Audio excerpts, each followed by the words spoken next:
My name is Jean Hillyard, and I live in Bay Roberts. Did you grow up in Bay Roberts? No. I'm. Go ahead. So, who founded the store? It was founded by Captain John Parsons. And who ran the store? It was run by Captain John himself, I guess, and help. Okay. What types of items were sold? At that time, it was everything. It was paints, and I know they had franchises like to sell Robin Hood flour, and Matchless Paint was the name of the paint one time, and everything else that a consumer would need, from feeds, and it would be a feed store was part of it, and paint store, but it was all combined in one. Okay. Groceries and dry goods. How was the supplies bought? Like, did everybody come in and buy them, or could they have like an account or something? People would come in. That's how people would come themselves. Yeah. There's very little telephone calls used. It was people came in and bought. Did they like deliver anything? Oh yes, everything was delivered then, unless we took it like flour and all the heavy supplies would be delivered. So they deliver them like right to the house? Oh yes, yes. Yeah. Was there any trouble with thieves?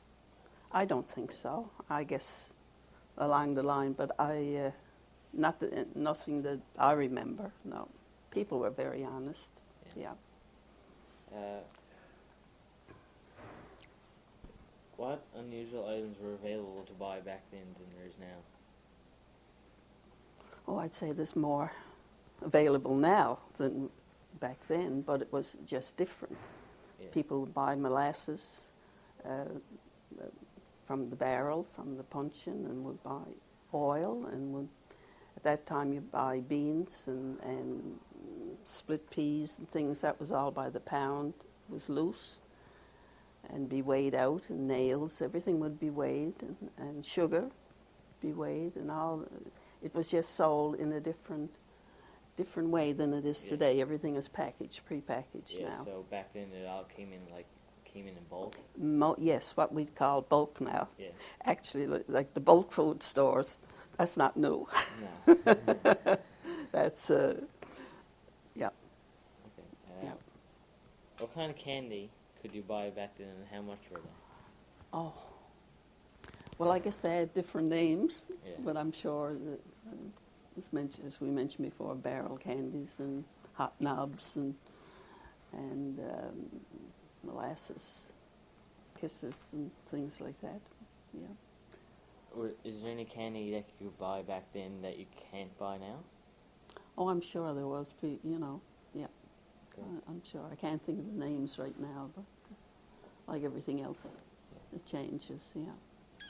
What were floors made of, and how were they cleaned?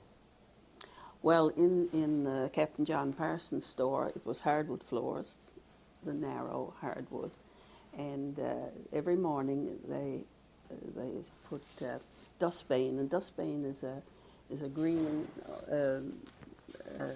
sort of, it almost looks like oatmeal, but it's got an oil in it. Yeah. So you would sprinkle that on, and that would keep down the dust, so there wouldn't be any dust when you swept the hardwood floors, and then that would be swept out. But that would be done every morning, and it would also give a nice smell, aroma. It was almost like a disinfectant, Yeah. but it was a real nice smell to it. When was the store closed? It was closed when my husband died. That was it. He died suddenly, and consequently the store was closed, and that was in 1979. Okay. So what happened when Captain John got old and was unable to run the store? That's right. Well, when he got aged, and he was in his 80s, he decided to, and actually passed away, and he left it to his grandson, who was Wallace Hillyard, Okay. and who was my husband. So How many children did he have? Captain John had 2 daughters. One was Gladys, who married William Guy, who was he was a worker here at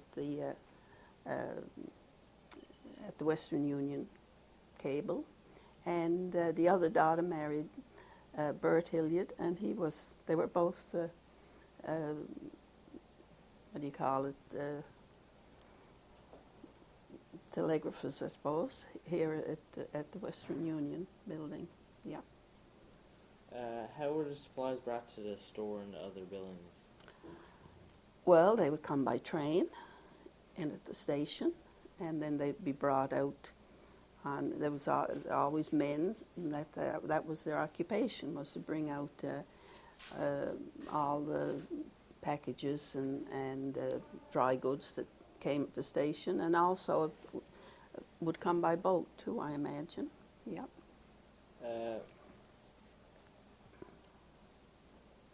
So what happened to the business after your husband died? My husband continued with the business, and he took it over in the 40s, I think, and he continued successful business there until he died, which is in 1979. And after that, the business was sold, and actually it was sold, and it's become a pub right now. So. Thank you. Thank you. You're very welcome.